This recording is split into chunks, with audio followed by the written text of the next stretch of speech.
Good day. I hope everybody is good and great and wonderful as we speak. Thank you, thank you, thank you, thank you. Thank you so much. I just got back from doing at a great time at my friend Anthony Cumia's show. And it was indeed wonderful. It was indeed a great and noble and wonderful time with my esteemed friend. And I am just back from that mayhem, getting back from, boy, that is a rough place. I mean, rough. I mean, that neighborhood. Whoa. That's all I got to tell you. It's very, very unique. It's very unique in terms of what you see there. In any event, I hope everybody's doing well today. I hope you are doing fine. So glad to see everybody. Dick Bork's there. Finn Gazinia. Ford Frey. Jason Allen, thank you so much for your kind words. Citizen Kent. Okay, this is fantastic. I love this fixation that people have with Judaism and Jews. It's an absolute, I think it is an almost, in some respects, almost a fixation that perhaps might be available for perhaps psychiatric evaluation. I mean, I'm just saying, anytime somebody fixates on something, it's of interest in any event. How is everybody doing tonight? This is great, wonderful. I'm so glad you can be here, all of us. I have not seen any news, any big news since I have made my way. Supremes, how about this story? Roseanne says nobody died in the Holocaust. That's the truth. 6 million Jews should die right now. I think this might, perhaps, and I don't know the context of this. I don't know. I wish I could say that I knew the entire particular version of this, but something tells me, knowing Roseanne as I do, I don't think that she meant that the way it came about. I think it was a form of sarcasm that was perhaps misunderstood, I guess. I don't know. But in any event, that's what happens. My advice to her would be, please do not try sarcasm. Sarcasm does not work. It does not work in our society, and the reason for that is very simply that people, for the most part, are not capable of understanding oblique humor, if that makes any sense whatsoever, okay? That's all. Roseanne, by the way, is still one of the most important people in, American comedy and the like today. You can think whatever you want. She was one of the most important people in terms of women on television. She was one of the matriarchs, if lack of a better word, in terms of television, along with Carol Burnett, Mrs. Goldberg. I think Carol Burnett. I think it's Mary Tyler Moore. It goes through the list. She was terrific, and she also played a very, very important character that was not necessarily gussied up and made up to be, this prototypical phony captioned person, if that makes any sense whatsoever. Does that make any sense? Does that make any sense to you? She was almost real. She was more real than the usual types of folks. And I found that to be so, so very interesting. But that's me. What am I going to say? Okay, let me see here. It was so funny. I was thinking about all the stuff that we were talking about with Anthony. I tried, I think he understands it, to explain AGI versus AI. Remember this. When somebody talks to you about AI, they mean AGI. Does that make any sense to you? You know the difference, I hope. I trust you know the difference.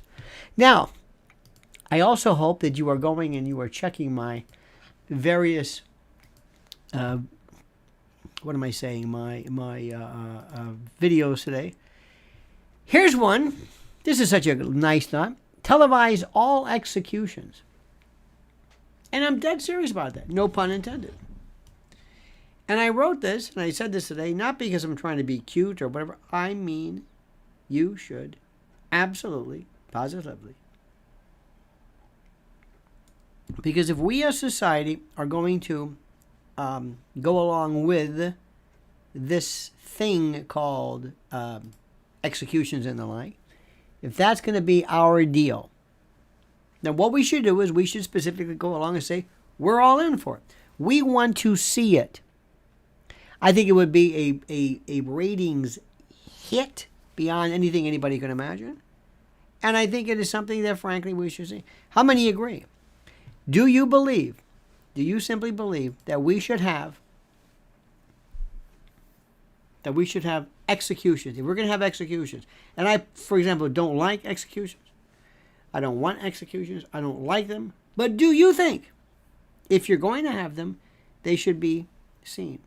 Because that's the whole purpose. Why are you doing this if nobody can see them? Pay-per-view? Absolutely.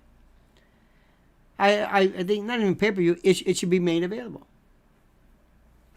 Commercial-free televised executions? Absolutely.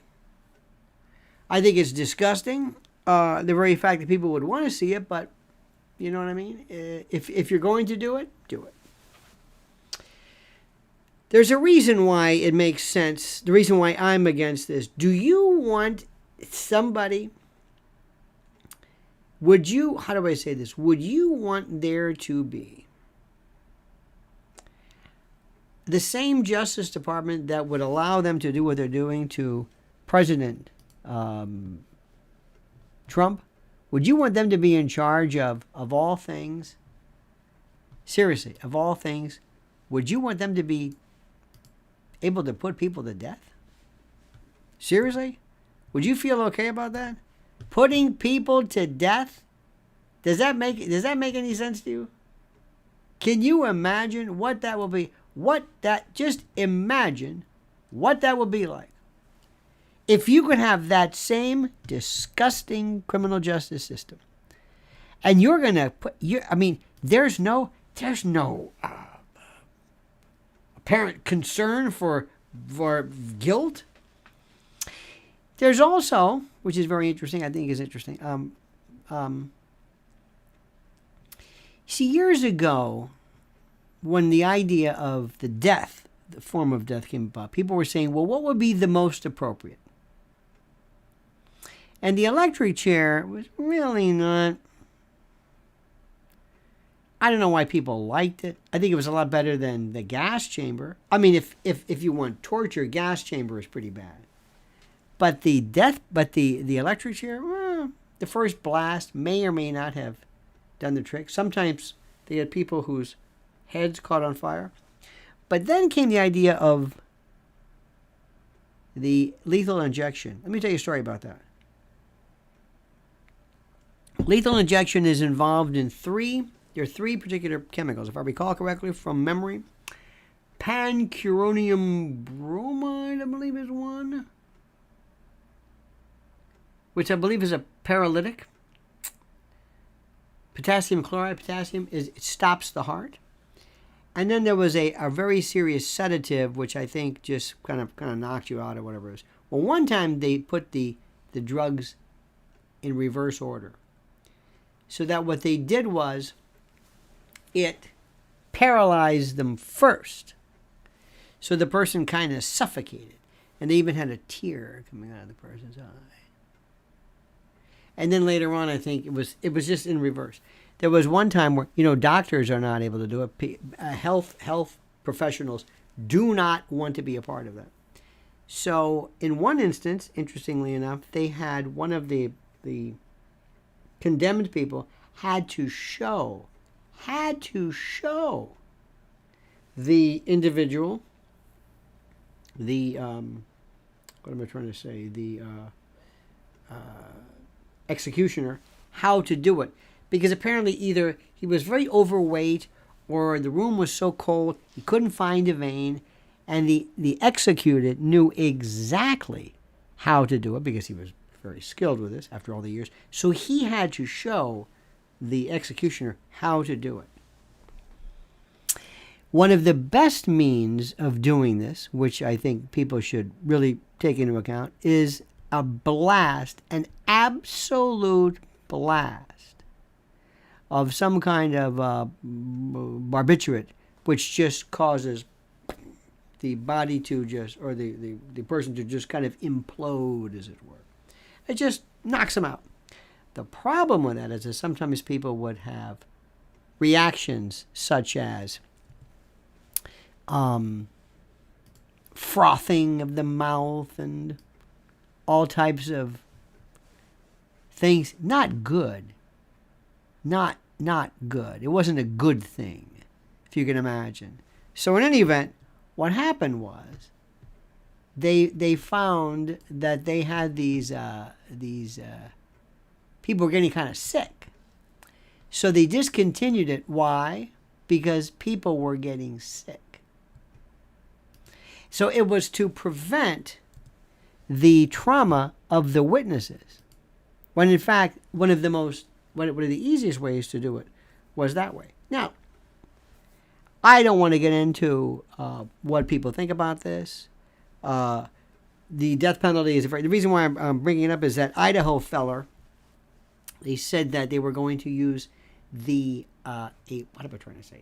a firing squad if they could not purchase the chemicals. And I find that kind of interesting. Why would you not have these chemicals available? They're not really that. I mean, how can't you stockpile them? You have to buy them intermittently. I don't understand how it works. But somebody says fentanyl. That could be.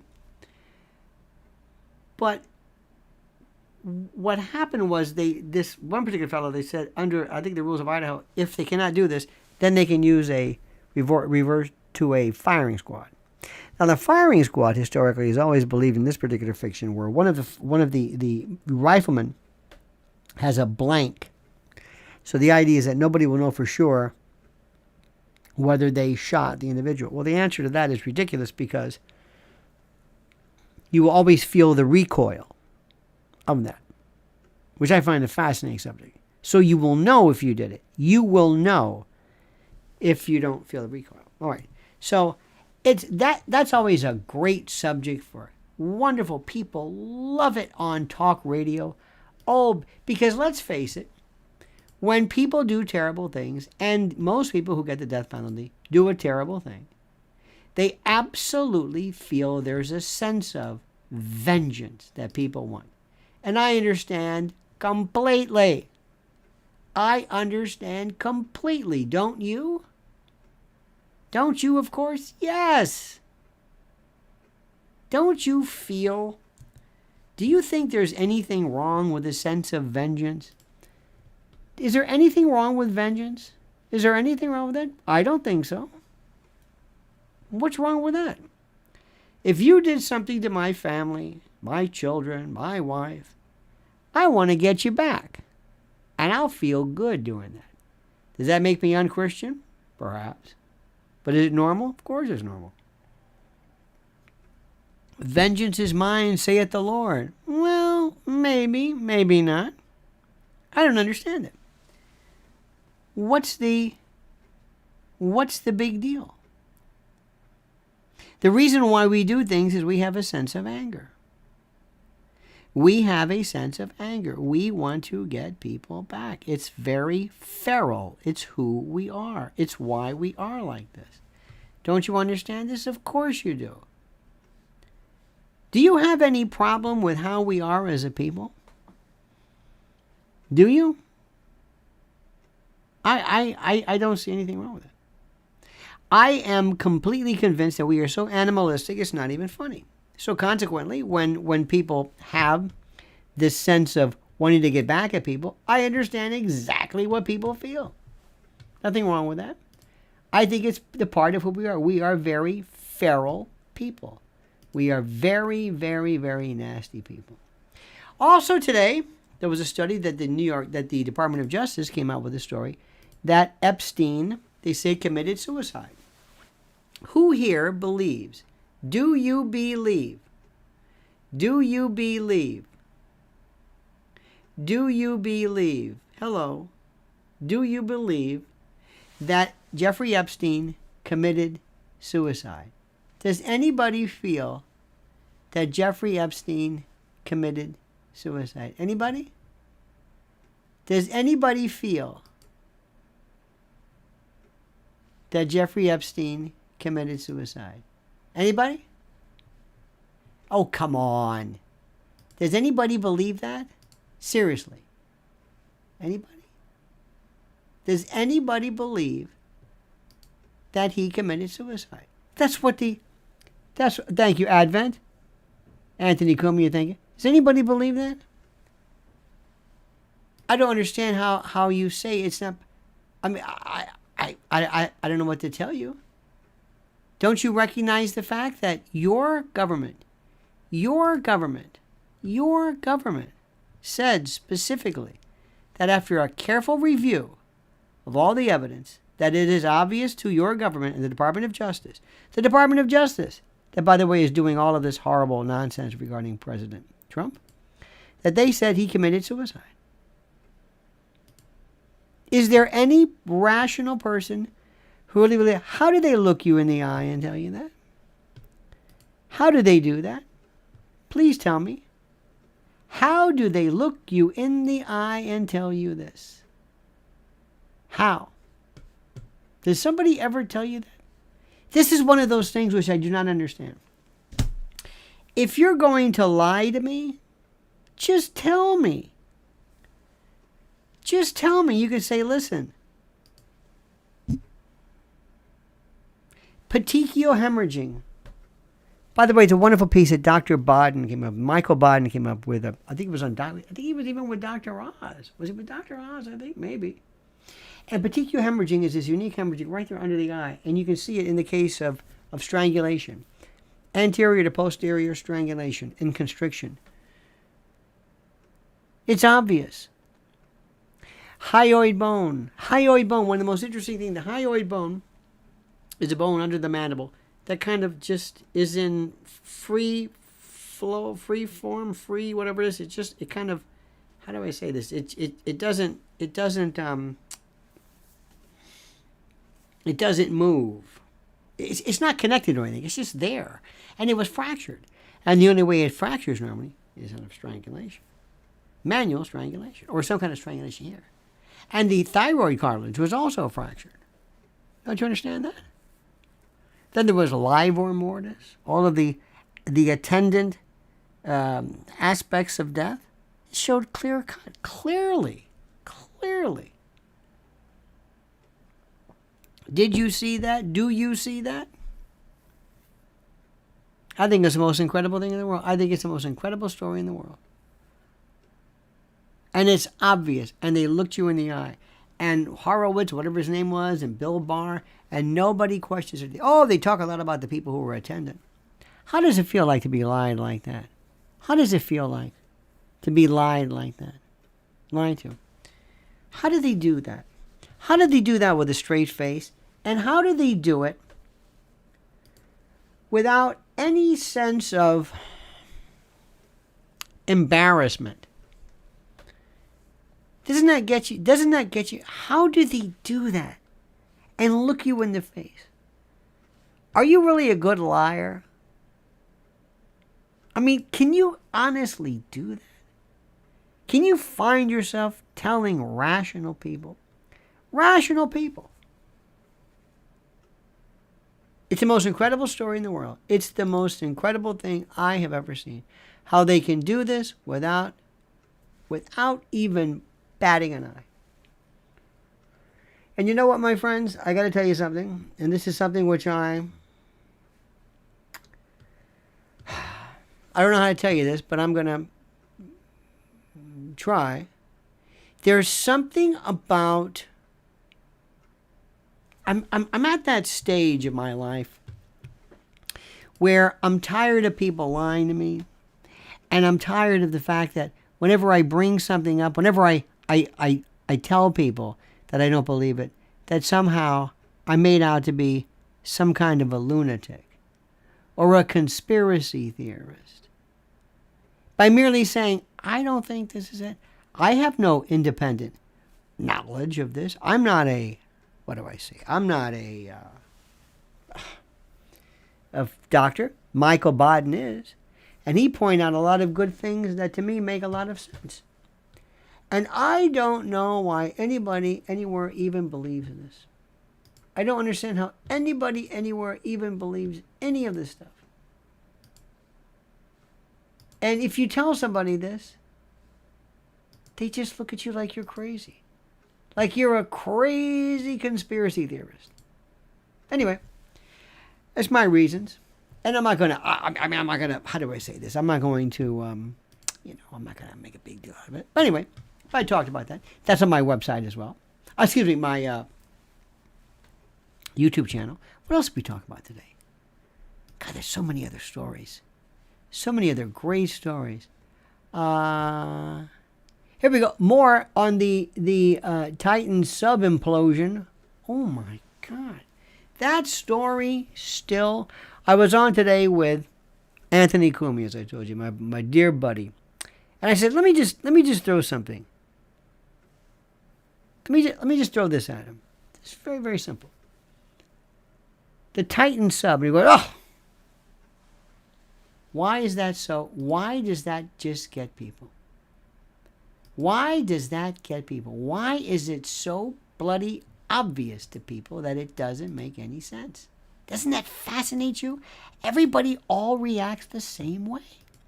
Are we crazy? Are we stupid? Did we just not understand what's going on? Of course not. How is it that happens? How is it that happens? And how is it that we are in the position of just sitting back and just letting it go? My dear friend, you don't know me. And I'm always the one telling most people, now listen, there's not enough evidence of that. Hold it. Wait a minute. Hold it. Just wait a second. Just because things are weird doesn't mean this is evidence of such and such. But there's something so weird to have a little tin can floating submerged in the middle of the ocean with virtually no GPS and a billionaire every square inch. There's a billionaire. Fantastic. Doesn't it just drive you crazy? Is there something wrong with me? I don't think so. And you know what's also funny about all of this stuff? Which is very, very critical for all of us to consider. Somebody wrote PSYOPs. What do you mean, PSYOPs? I'm not one to ask it, but when you say psychological operations, why is this a PSYOP? Well, you do. What is a psychological operation? When was the last time you saw a psychological operation? A PSYOP. When? Tell me. We all use that term. Tell me when you've seen them. And who does it? Who is responsible for PSYOPs? Please. Who? Who is it?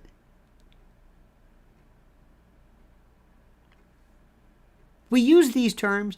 Do you think there is a part of our country that is in charge of just concocting these things? I'd love to work for them. All by design. Whose design, Gus? Whose? What does this mean? Is my volume? I'm sorry, my volume is all over the place. Let me do my best. Let me see if I can maybe move this here without causing. This is such a very, very, very sensitive microphone. Let me see if that's any better. Thank you for pointing that out. Let me see if I can make my better. Is that better? Does that volume sound better to you? Because I don't want to be all over the place, and I don't want you to think this is some kind of a psyop. Is that better? Sparky says carbon fiber was used for marketing. since it's seen as space age, but it was not appropriate for the application. It's brittle and too light. I think you are correct. I think you are correct. Someone writes, concealment and officially stamped secrecy is the origin and root of all evil in the human species. Is it really? I think that's not true. Concealment and officially stamped secrecy? Rape, murder, robbery? Just the individual horror that we do to each other? I don't think that's a part of the government. Don't make things too complicated. MK Ultra literally was a psyop. MK Ultra was attempted. MK Ultra was investigated. MK Ultra was how do I say this? MK Ultra was attempted and was researched, but we don't know whether it was actually successful. But there was an MK Ultra.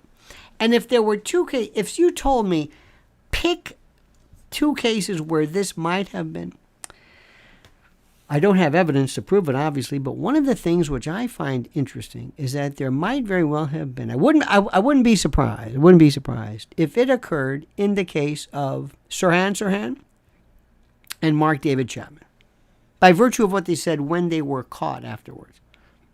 When they said, I don't remember, I don't know, whatever. I thought very, very interesting. 9/11 was PSYOP. Well, why do you say that? Remember when you say something here. Always think something through. What does that mean? 9/11 was a psychological operation? If we see a PSYOP, it didn't work. Very good, Liz. Sparky says propaganda is a PSYOP. Maybe. But see, propaganda is something that is never considered propaganda by people doing it. They believe it's the truth. Propaganda is in the eye of the person who witnesses it. This is one of those things, a psychological operation. It's a fascinating term. Who does it?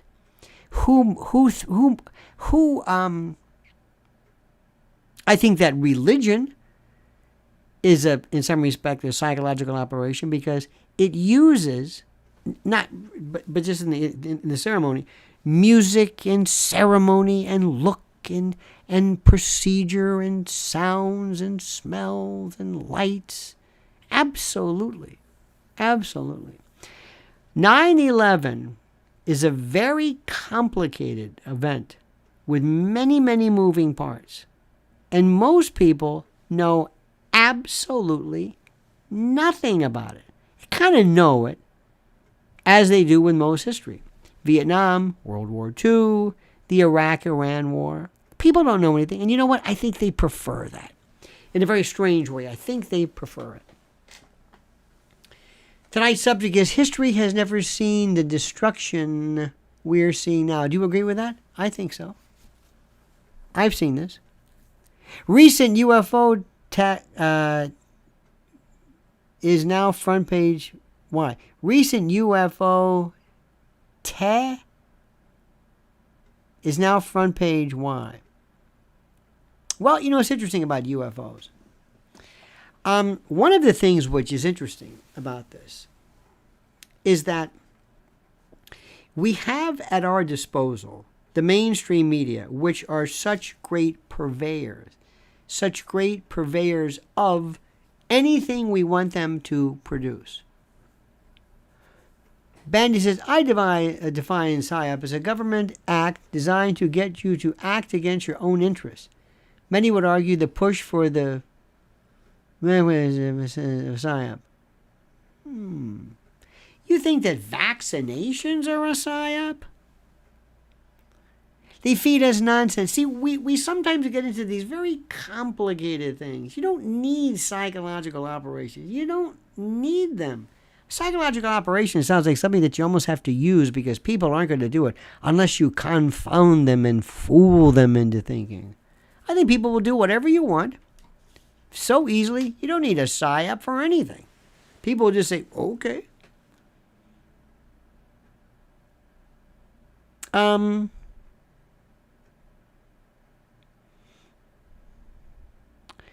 Very interesting. A lot of... See, one of the things which I find so interesting about you, and I mean this with all respect, is that you love the complicated.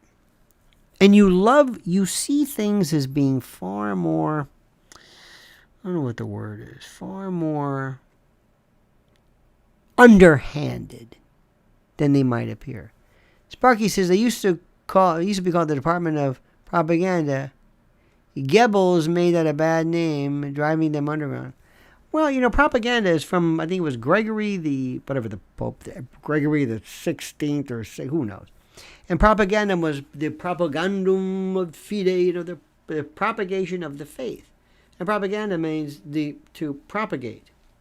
It didn't have any bad versions whatsoever. It had no negative aspects whatsoever to any of it. It was just a very normal thing. Don't make things more complicated. And by the way, don't always say that everything is distraction. That's a distraction. Well, yeah, maybe, but it's things are not necessarily done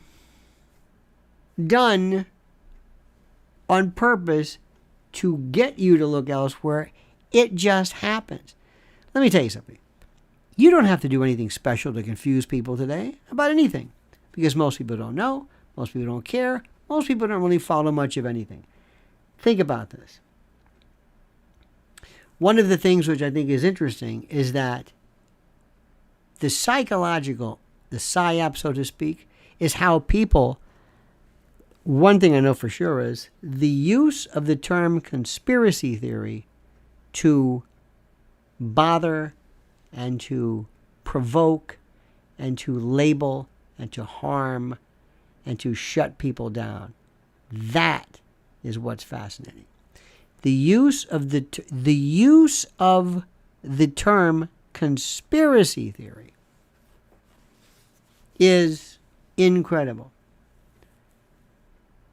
This is one of the most important things. Now, remember, it takes very, very little operation, very little information for people to just to just send them on any path you want, if that's what you want. Now think about this. What were some of the times when the government used propaganda? World War II, Frank Capra, pro-America, these propaganda movies and all of this nonsense. Absolutely 100% behind the fight against the Huns and the bad guys. Vietnam was beautiful. The Green Berets. The use of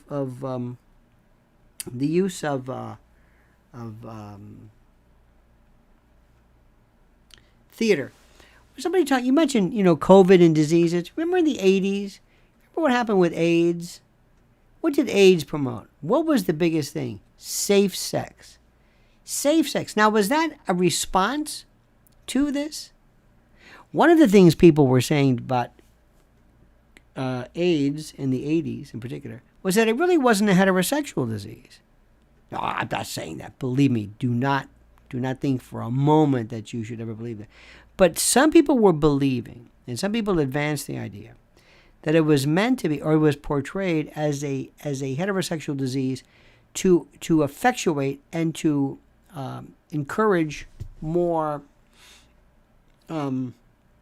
funding, so that people would think, well, anybody can get this. And if anybody can get this, then people would be more prone, more likely to push for funding and the like. So that's why they went crazy. Everybody use a condom. Again, I think it's a good idea. But at the time, people were saying, wait a minute. There's no evidence that this is a heterosexual disease. Oh, yes, there is. So was that psyop? Or was that just being safe? People will never understand something. I was talking to Anthony about this. There has been, and there was, H1N1, SARS-CoV-2, and coronaviruses. absolutely, positively always there. Not always there, but existing. Not manufactured, not created out of nowhere. I mean, you that other people can argue. But I know people who say there was never anything, because what you've got to always make sure is that your love, and listen to me carefully, your love of being suspicious, which is a good thing, your love of being suspicious, which again is we all understand why, but your love of being suspicious sometimes fuels a reflex in being suspicious about everything. Not necessarily having trust as a default mechanism is one thing, but always being suspicious and always thinking that everything is a deliberate psyop or whatever, that can be just as problematic. Don't ever be in that position. Put yourself right in the middle. Right in the middle. And just listen to the information, see what's happening, and then decide. But don't immediately. I know people. The first thing they do is, I don't believe it. It's an inside job. It's a psyop. It's a false flag. That's what they believe in. Or everything is a distraction. Everything is a distraction. Think about that. Dear friends, I thank you. You are a good and a wonderful group of people. May I just say that to you? It is an honor to know you. And I am so glad and so pleased that we get to speak. I love your verve. I love your honesty. I love your excitement. I love your interest. I love your energy. And I love your toughness and your bravery. Because to say what you say and to think what we think takes bravery, especially today. All right, my friends, have a great and glorious day. Sparky, thank you so much, dear friend. Don't ever change. I mean that sincerely. You're a good person. And all of you are great people. There's Liz and Dorothy and Dick Long and everybody's here. The usual suspects. Part of the family. And we've been on together for 37 minutes, and that's about it. Thank you so much. Please be well. We'll see you tomorrow at 8 a.m. in the morning. A lot of stuff to go over. I've had a pretty tough... I've been talking so much today. I'm kind of beat. I don't mind telling you. I am beat. So until tomorrow, remember these famous last words that we always say. We always end this valedictory. The monkey's dead. The show's over. Sue ya. Da-da.